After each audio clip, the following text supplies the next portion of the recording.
All right, so number 4 on problem set 3 is asking us to draw these as structures and to name these structures using the IUPAC naming system.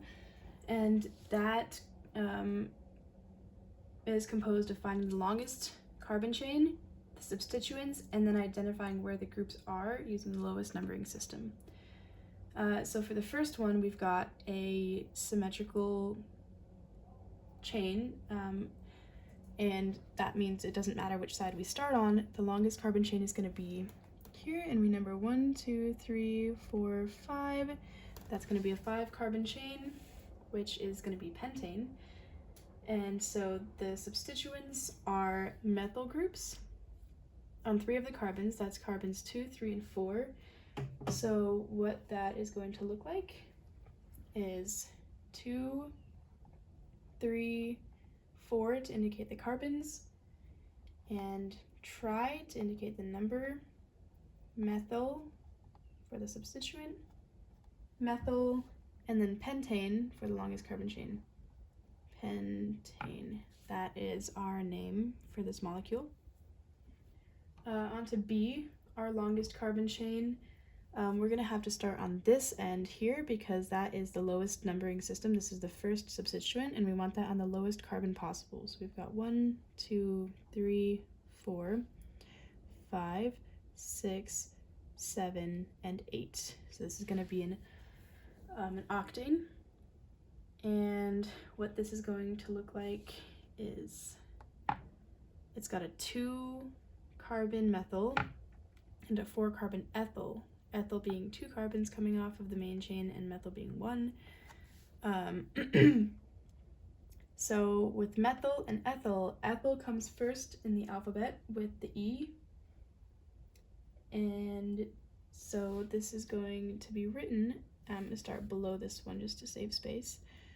4 ethyl, 2 methyl,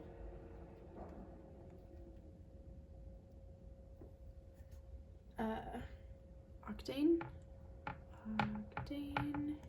and that is this molecule here. With the next one, our longest carbon chain, I'm going to start right here for, again, the lowest numbering system. So what that's going to look like is 1, 2, 3, 4, 5, 6, and 7. So that's going to be a heptane. We've got a methyl group at 2 and an isopropyl here, propyl being 3 carbons and iso having this forked look at the end. So that's at carbon 3, and those are the only substituents on this, so it's going to look like, again, with the alphabetical order, isopropyl is going to come before 2-methyl. So 3 isopropyl, 2 methyl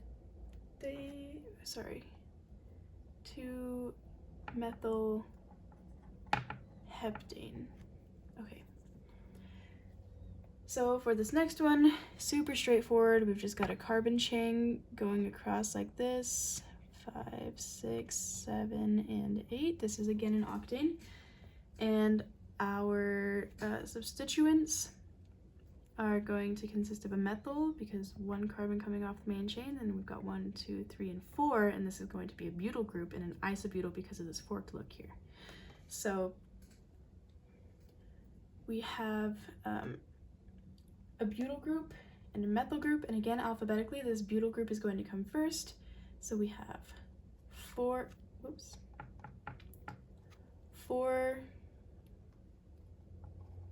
isobutyl, 3 methyl octane. On to the next one, we have our longest carbon chain. I'm going to start here, again with that lowest numbering system, 3, 4, 5. So it's going to be a pentane, And we've got 2 bromo and 3 bromo, and what that's going to look like is kind of going to stack. So 2, 3 bromo and pentane at the end. There is our name.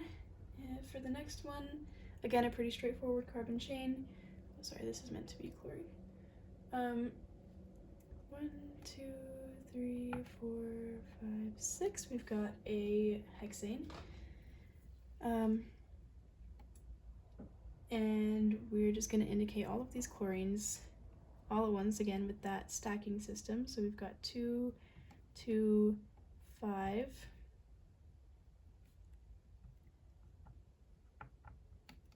Trichlorohexane. Okay, and now for this one, we have 1, 2, 3, 4, 5, and 6, again using that lowest numbering system. And we've got a chlorine on carbon 2. We're going to indicate both of these, carbons 3 and 4. So what that's going to look like, again, nitrogen and chlorine. Chlorine comes first, so, oops, not a comma. 2 chloro, and then we've got 2 of these, so 3, 4 nitro. Sorry, there are 2 of them there, so that would be dinitro and hexane with our main chain. Right, and these are the names of these first structures. Moving on to the drawing section, put that a little close.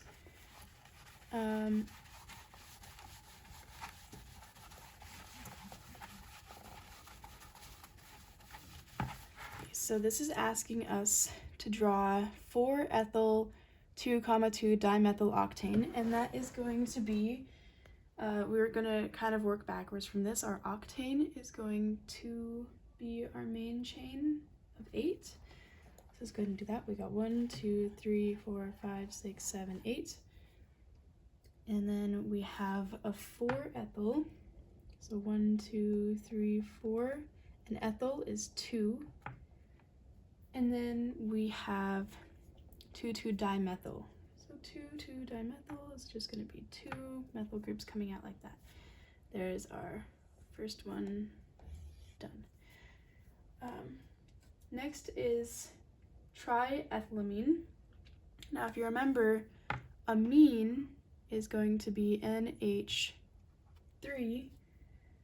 So what this is going to look like is 3 ethyl groups on an N. We have N here, and ethyl is going to come around like this. We've got a lone pair there as well. There's that second one. And third, we have a heptane, which is going to be a 7 carbon chain. So let's go ahead and draw that in. 1, 2, 3, 4, 5, 6, 7. Then we've got 2 methyl. So if we start over here, 1, 2 methyl. And then a 5, 5 dibromo. So 1, 2, 3, 4, 5, and dibromo is going to look like this. Just coming off at the same carbon. There is number 3.